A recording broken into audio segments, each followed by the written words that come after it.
নমস্কার, জেঠি ভাইজি কিচেনে আপনাদের সবাইকে স্বাগত। বন্ধুরা, আজ আমরা হাঁসের ডিমের কারি করতে চলেছি। চলুন তাহলে ডিমগুলো সিদ্ধ করে নিই।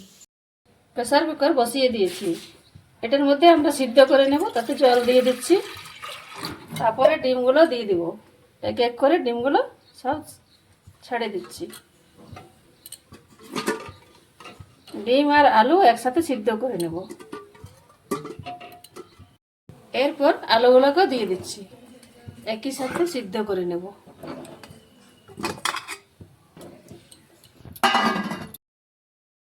ডিমগুলো সিদ্ধ করা হয়ে গেছে, এবারে ছাড়িয়ে নেব।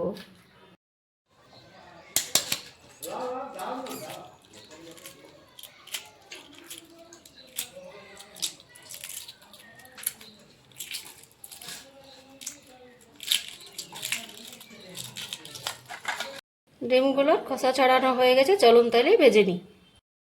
কড়াই গরম হয়ে গেছে, তেল দিয়ে দিচ্ছে।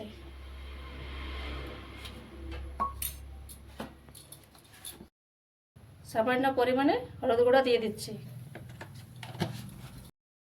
ডিমগুলো ভেজে নিচ্ছি।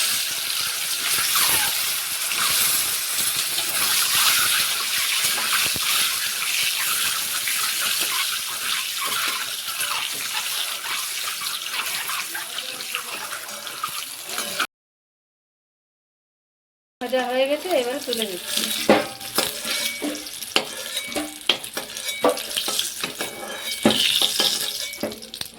ওই তেলে আলুগুলো ভেজে নিচ্ছি।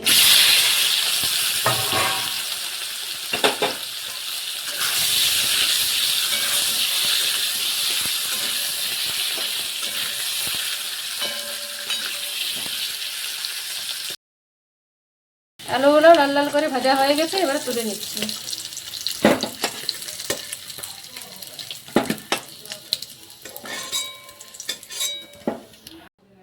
আবার কিছু সামান্য পরিমাণে তেল দিয়ে দিলাম।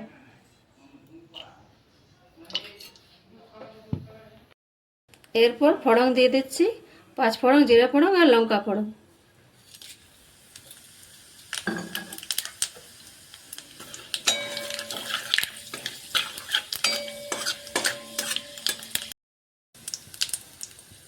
এরপর কেটে রাখা ডিমগুলো দিয়ে দিচ্ছি।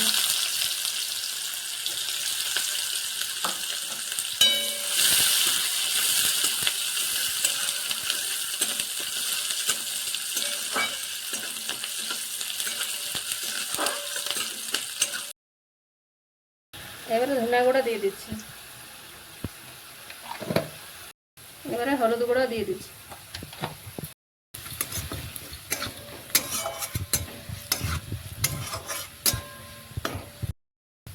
আদা, রসুন, জিরে একসাথে বাটা আছে, কাঁচা লঙ্কা দিয়ে দিচ্ছি।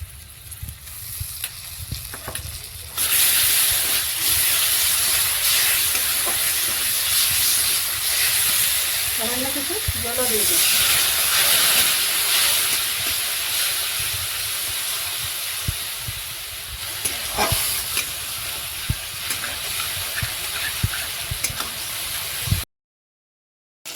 সামান্য কিছু কাশ্মীরি লঙ্কার গুঁড়ো দিয়ে দিলাম।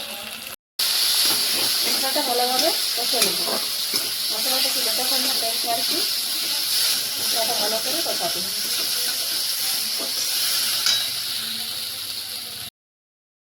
কেটে রাখা টমেটোগুলো দিয়ে দিচ্ছি।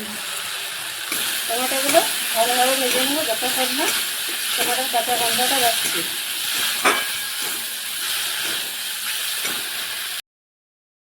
মশলা ভালোভাবে কষানো হয়ে গেছে, মশলা থেকে তেল ছেড়ে গেছে। এবারে দিয়ে দিচ্ছি ভেজে রাখা ডিম আর আলু। এটা কিছুক্ষণ কষে নেব।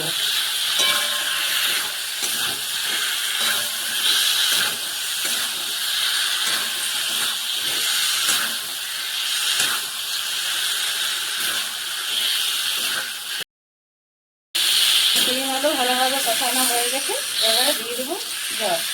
পরিমাণ মতো যেমন ঝোল করবো সেরকম জল দিয়ে দিচ্ছি।